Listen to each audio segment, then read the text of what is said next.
In early 1945, U.S. forces focused their attention on an imposing objective, Okinawa. Lying only 350 miles from Japan proper, Okinawa would make the perfect base from which to launch the proposed invasion of Japan itself. But though the Japanese were losing more and more outlying territory, on the home island, the Japanese military forces would be able to muster sufficient manpower to fight a strong defensive battle.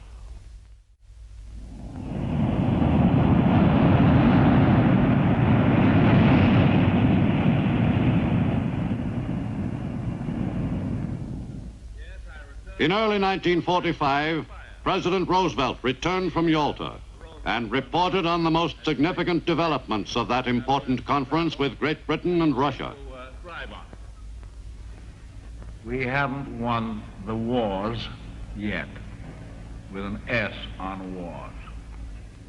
It's a long, tough road to Tokyo. It's longer to go to Tokyo than it is to Berlin, in every sense of the word. The defeat of Germany will not mean the end of the war against Japan. On the contrary, we must be prepared for a long and costly struggle in the Pacific. But the unconditional surrender of Japan is as essential as the defeat of Germany. In the far Pacific, 3 divisions of U.S. Marines were engaged in wiping out the enemy on a small strategic volcanic island named Iwo Jima. Japan still managed to supply its troops on the Asiatic mainland, where the Emperor's forces were firmly entrenched. If Okinawa were taken by the U.S., Japan's supply line to those forces would be effectively severed. In March 1945, at Ulithi in the Caroline Group, the U.S. Navy amassed an amphibious force of unprecedented proportions.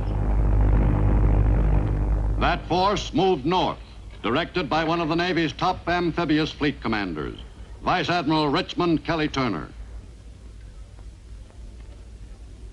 Carrier planes of Admiral Spruance's 5th Fleet hit the home islands of Japan and then softened up the target island of Okinawa.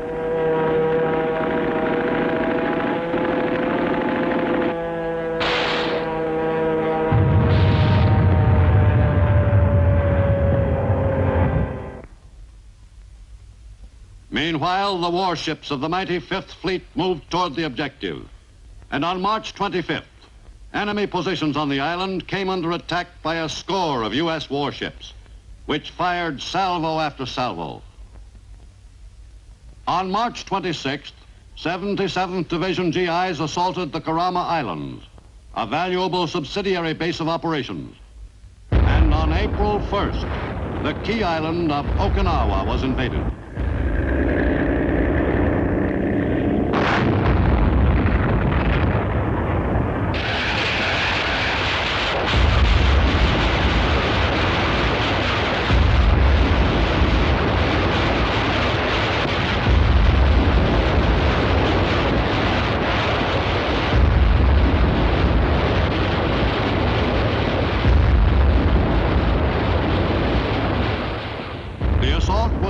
The U.S. 10th Army, which was composed of GIs of the Army's 24th Corps and Marines of the 3rd Amphibious Corps. 16,000 men were in the first wave to land on Japan's doorstep on the western coast of Okinawa. It seemed hard to believe, but there was no opposition.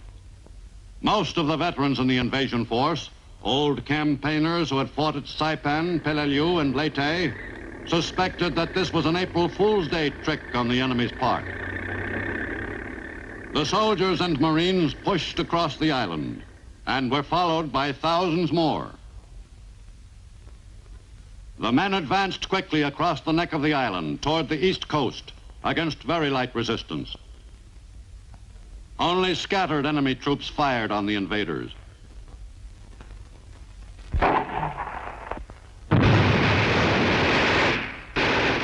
U.S. troops gained ground easily. The American plan was to bisect the island and thus divide the enemy's forces.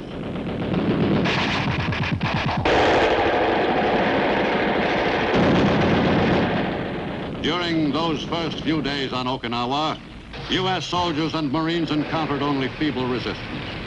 It was difficult for the men to understand. Only 350 miles from Japan and no heavy opposition by the enemy. In the advance across the island's neck, the American fighting men did meet some enemy patrols, but no opposition strong enough to impede the 10th Army's progress. The island was cut in two by April 4th, when U.S. troops reached the East Coast. During the next 3 days, a considerable amount of territory was seized in the northern section. The beachhead was firmly established, and supplies were being brought ashore in impressive quantities. To keep the men of the 10th Army fed and equipped put a heavy burden on the Navy, which employed more than 1,000 ships of all types during the Okinawa campaign. At sea, the men of the vast fleet standing off the island were growing concerned about the enemy's heavy air attacks.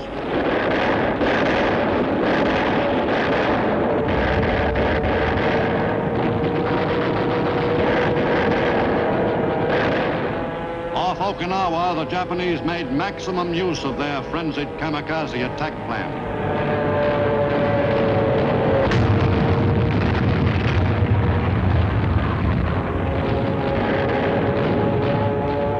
The Navy took heavy losses as further waves of suicide planes dove into U.S. ships.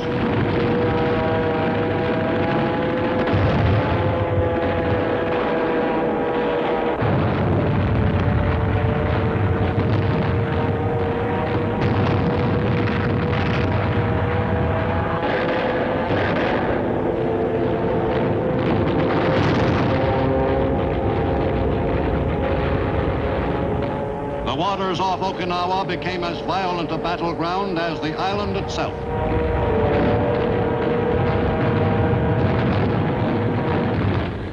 At airfields on Kyushu, southernmost island of Japan proper, more and more hastily trained pilots were inducted into kamikaze service.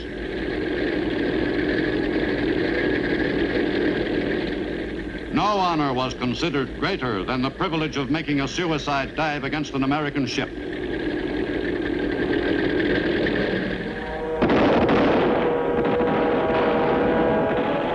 Fortunately, not all the kamikaze missions were successful.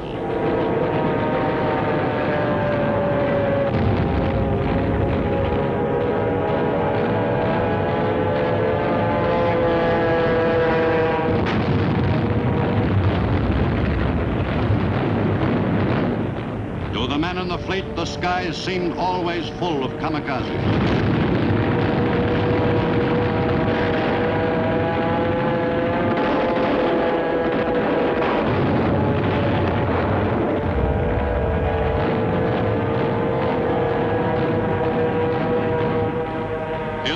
Between Okinawa and the Japanese home islands, some U.S. ships were hit in enemy bombing attacks. On the U.S. carrier Franklin, casualties were very heavy. In the struggle to save the ship, Chaplain Joseph O'Callaghan of Cambridge, Massachusetts, played a memorable part and was subsequently awarded the Congressional Medal of Honor. It appeared that most of the crew were dead, and of the living, almost everyone was wounded.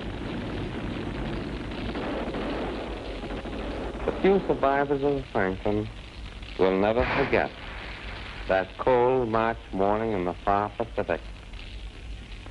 The flight deck littered with dead and dying. In nomine Patris, et Filii, et Spiritus Sancti. Amen. More than 250 U.S. ships of all types were sunk or damaged by the enemy's air attacks in the Okinawa operation. On April 12, 1945, U.S. fighting forces lost their commander-in-chief. While a sorrowing nation mourned his passing, a new chief executive took the oath of office. President Harry Truman was well aware of his heavy responsibilities as America's war leader. In Washington, the nation's grief was mirrored in the faces of the crowds which lined the route of the procession.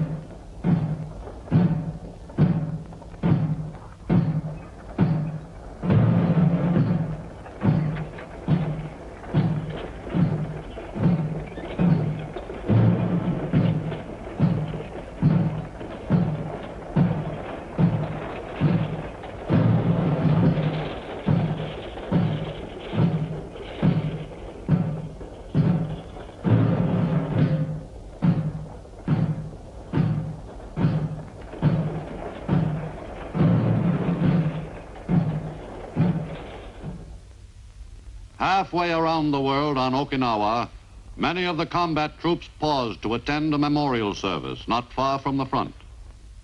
President Roosevelt's death at this critical point was a real blow to the servicemen, who had felt a close bond with their late commander-in-chief. Some officers worried about a drop in morale, but most of the men resolved to fight with even greater determination to help achieve the final victory as quickly as possible. On Okinawa, the battle was far from won. Cleaning out the long section of the island north of the beachhead was the job of the 6th Marine Division. They moved quickly against an enemy force which was fighting from ideal natural defensive positions. On Motobu Peninsula, the Marines ran into sudden stiff resistance near Mount Yaitaki.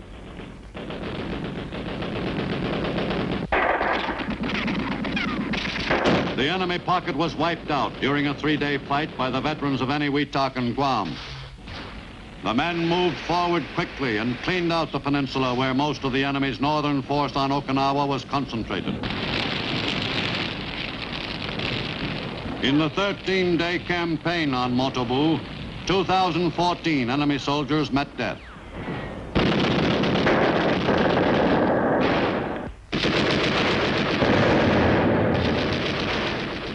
The Marines mopped up the rugged northern area of Okinawa against sporadic resistance.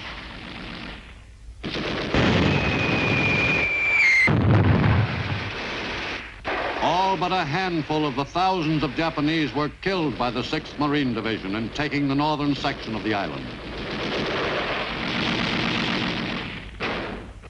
On April 20th, the Marines of the 6th Division secured the northern section of Okinawa. In a quick amphibious operation, 77th Division GI seized Ieshima, where the foot soldier's great friend and supporter Ernie Pyle met his death. On southern Okinawa, General Simon Bolivar Buckner, 10th Army Commander, ran up against the enemy's main line of defense.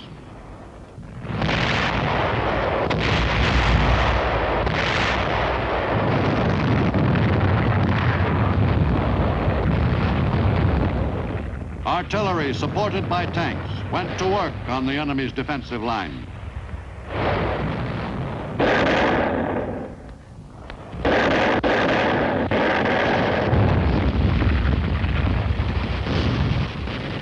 In early May, the Army's 24th Corps, stalled on the southern front, was reinforced by the Marines of the 3rd Amphibious Corps. The battle-wise enemy commander, General Ushijima, had chosen to make his stand along a line which stretched across the island from Naha to Yonabaru. On May 8th, the 6th Division Marines prepared to attack south along the west coast in the drive to take Naha and pierce the enemy's line.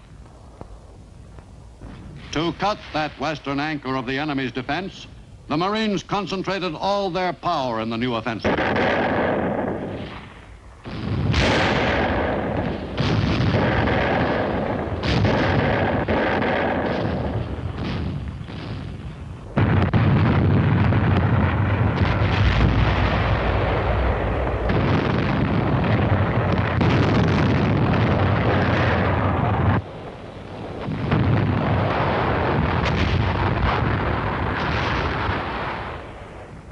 The battle remained a stalemate, partly attributable to the heavy rains which turned the countryside into a morass of mud.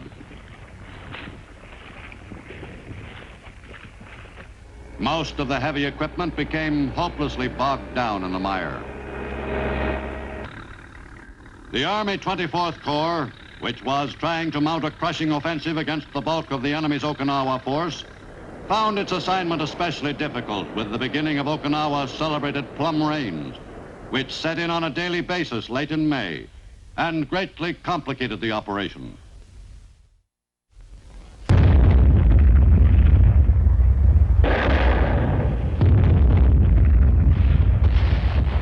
The struggle to reduce the enemy's positions in the Naha area continued for several weeks. Dislodging the enemy from his carefully prepared defenses was a demanding assignment and a costly one. The Marines' answer to the enemy's strong, well-integrated defenses was the tank infantry team. In the U.S. attack, some tanks were lost, and the Marines suffered a sizable number of casualties before they were able to move into the capital city.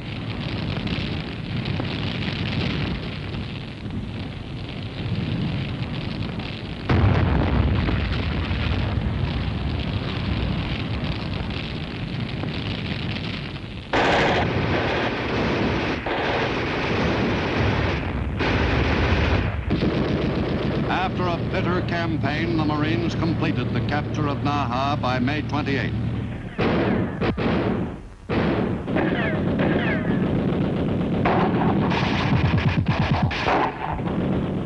The city was almost a total wreck. For their successful seizure of this hub of the enemy's defense on Okinawa, 2 regiments of the 6th Marine Division, the 22nd and 29th, were awarded the Presidential Unit Citation. The city had felt the full weight of U.S. firepower.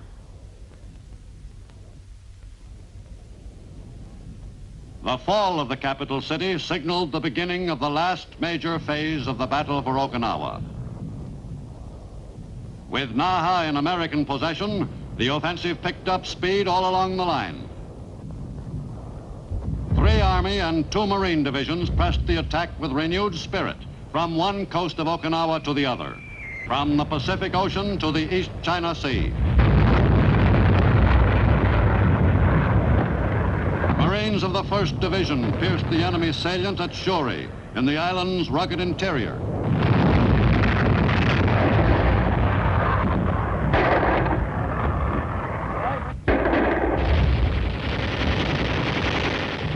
The U.S. forces suffered a considerable number of casualties in beating down the enemy's grim defense of southern Okinawa. The news from the European theater gave the men a lift. But on Okinawa, there was still a war to be fought. The seizure of the Yonabaru area by soldiers of the 24th Corps marked the collapse of the enemy's defense line on Okinawa's east coast. Across the island, 6th Division Marines encountered stiff resistance on Oroku Peninsula.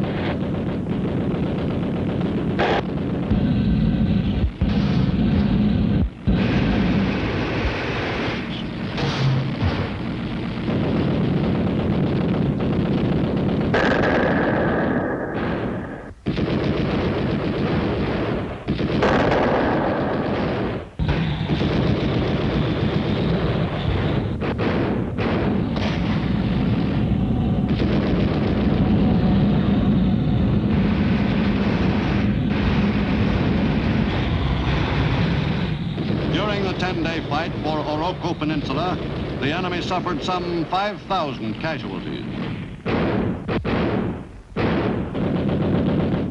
The Marines worked hard to annihilate the enemy's last-ditch defense.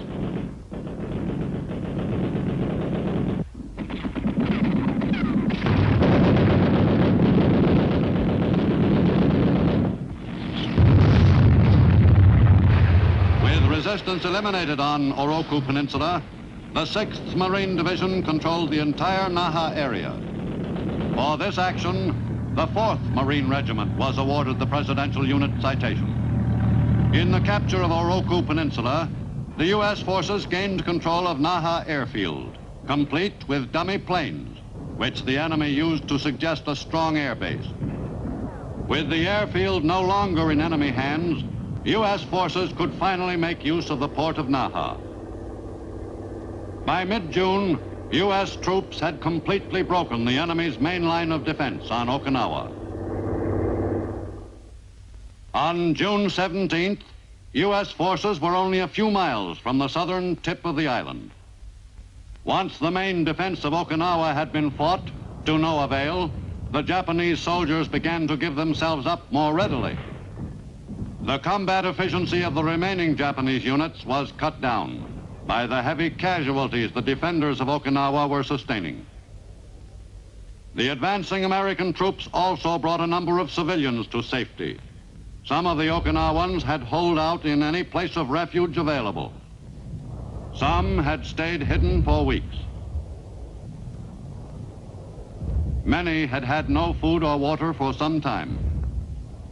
The Okinawans had been led to expect far different treatment than they actually received at the hands of the American troops. As the 83-day battle for Okinawa neared its end, thousands of inhabitants of that hilly island gave themselves up. For the Okinawans, the war was at an end. The natives now saw Japanese claims of victory after victory in their true light. On Okinawa, some 196,000 of the island's population were herded into internment camp areas to keep them out of the path of the final U.S. offensive. Even under these hectic conditions, an attempt was made to keep members of a family from being separated.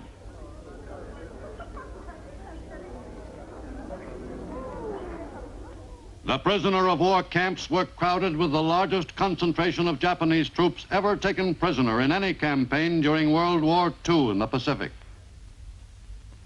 In the closing days of the battle, the enemy soldiers had finally refused to obey their officers, had surrendered themselves to their conquerors.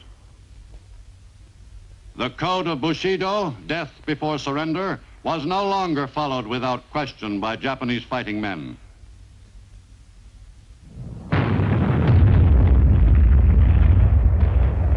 At the southern front, 10th Army Commander General Buckner had final victory in his grasp when his life was cut short by an enemy shell.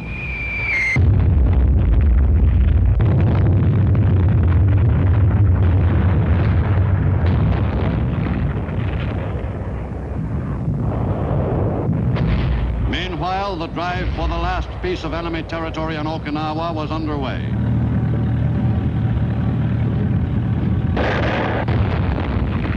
A new weapon, the recoilless rifle, was used for the first time in combat during the campaign's final days.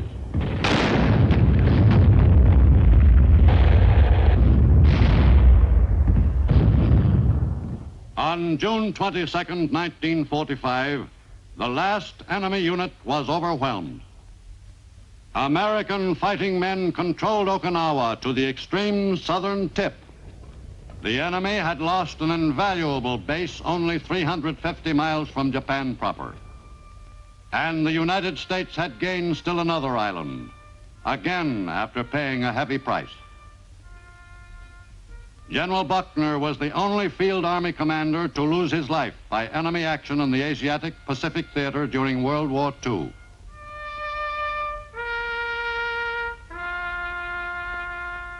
And thousands of men in his command also gave their lives on Okinawa. The battle for this strategically important island near Japan proved a most costly one for both warring nations. The loss of the machines and weapons of war was also seriously felt by both sides. The heavy destruction of aircraft was another crippling blow, particularly to the Japanese.